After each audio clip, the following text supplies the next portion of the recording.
ഇറാന് പിന്നാലെ ക്യൂബ എന്ന ട്രംപിന്റെ മുന്നറിയിപ്പ്. ലോകരാഷ്ട്രങ്ങൾക്കിടയിൽ ശക്തമായ സംഘർഷങ്ങൾ നിലനിൽക്കുമ്പോഴാണ് ട്രംപിന്റെ പുതിയൊരു മുന്നറിയിപ്പ് വരുന്നത്. രാജ്യങ്ങളെ ആക്രമിച്ച് കീഴടക്കാനുള്ള ട്രംപിന്റെ ചുവടുവയ്പ്പാണിതെന്നാണ് നിരീക്ഷകർ സൂചിപ്പിക്കുന്നത്. അമേരിക്കൻ പ്രസിഡന്റ് ഡൊണാൾഡ് ട്രംപിന്റെ പുതിയ പ്രഖ്യാപനം. ഇറാനെതിരെയുള്ള നടപടികൾ പൂർത്തിയാക്കിയാൽ അമേരിക്കയുടെ അടുത്ത ലക്ഷ്യം ക്യൂബയായിരിക്കുമെന്ന് ട്രംപ് പരസ്യമായി പ്രഖ്യാപിച്ചു. ഞങ്ങൾക്ക് ആദ്യം ഇറാന്റെ കാര്യത്തിൽ ഒരു തീരുമാനമുണ്ടാക്കണം. അത് കഴിഞ്ഞാൽ അടുത്തത് ക്യൂബയാണ്. അതൊരു സമയത്തിന്റെ പ്രശ്നം മാത്രമാണ് എന്നാണ് ട്രംപ് വ്യക്തമാക്കിയത്. ഇറാനുമായുള്ള സംഘർഷം മൂർച്ഛിച്ചു നിൽക്കുന്ന സാഹചര്യത്തിലാണ് ക്യൂബയെയും ലക്ഷ്യമിടുമെന്ന ട്രംപിന്റെ പ്രസ്താവന വരുന്നത്. ദശാബ്ദങ്ങളായി ക്യൂബയ്ക്ക് മേൽ അമേരിക്ക ഏർപ്പെടുത്തിയിട്ടുള്ള സാമ്പത്തിക ഉപരോധങ്ങൾ കൂടുതൽ കടുപ്പിക്കാനാണ് ട്രംപ് ഭരണകൂടത്തിന്റെ നീക്കം. തങ്ങളുടെ ദേശീയ സുരക്ഷയ്ക്ക് ഭീഷണിയാകുന്ന ഒരു ശക്തിയെയും വെറുതെ വിടില്ലെന്നും ക്യൂബയിലെ നിലവിലെ ഭരണകൂടത്തിനെതിരെ ശക്തമായ നടപടികൾ ഉണ്ടാകുമെന്നും അദ്ദേഹം സൂചിപ്പിക്കുകയും ചെയ്തു. ട്രംപ് അധികാരമേറ്റത് മുതൽ ഇറാനോടും ക്യൂബയോടും പുലർത്തുന്ന കടുത്ത നിലപാടുകളുടെ തുടർച്ചയായാണ് ഈ പുതിയ പ്രഖ്യാപനത്തെ ലോകരാജ്യങ്ങൾ കാണുന്നത്. ട്രംപിന്റെ ഈ പ്രസ്താവന ലാറ്റിൻ അമേരിക്കൻ രാജ്യങ്ങളിലും പശ്ചിമേഷ്യയിലും വലിയ ആശങ്കയ്ക്ക് കാരണമായിട്ടുണ്ട്.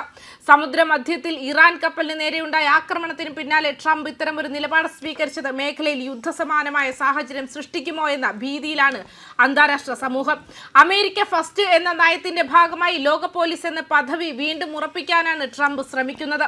ക്യൂബയിലെ കമ്മ്യൂണിസ്റ്റ് ഭരണകൂടത്തെ താഴെയിറക്കാൻ സൈനികമോ സാമ്പത്തികമോ ആയ എന്ത് നടപടിക്കും മടിക്കില്ലെന്ന സൂചനയാണ് ട്രംപിന്റെ വാക്കുകളിലുള്ളത്.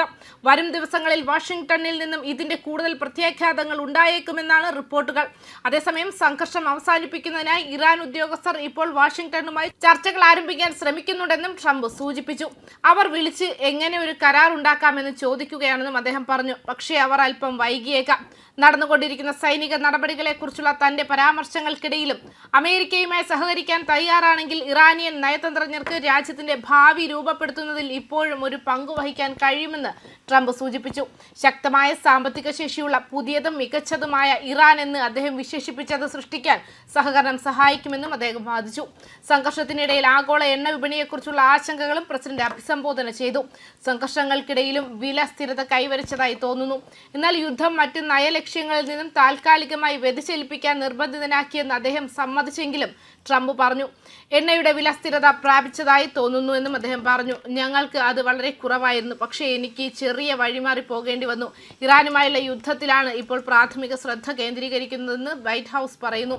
സ്ഥിതിഗതികൾ പരിഹരിച്ചു കഴിഞ്ഞാൽ ക്യൂബയുമായുള്ള ബന്ധം പുനഃസ്ഥാപിക്കുന്നതിലും സാധ്യമായ നയതന്ത്ര കരാറുകൾ പര്യവേക്ഷണം ചെയ്യുന്നതിലും വാഷിംഗ്ടൺ വേഗത്തിൽ ശ്രദ്ധ കേന്ദ്രീകരിക്കുമെന്നും ട്രംപ് സൂചിപ്പിച്ചിട്ടുണ്ട്.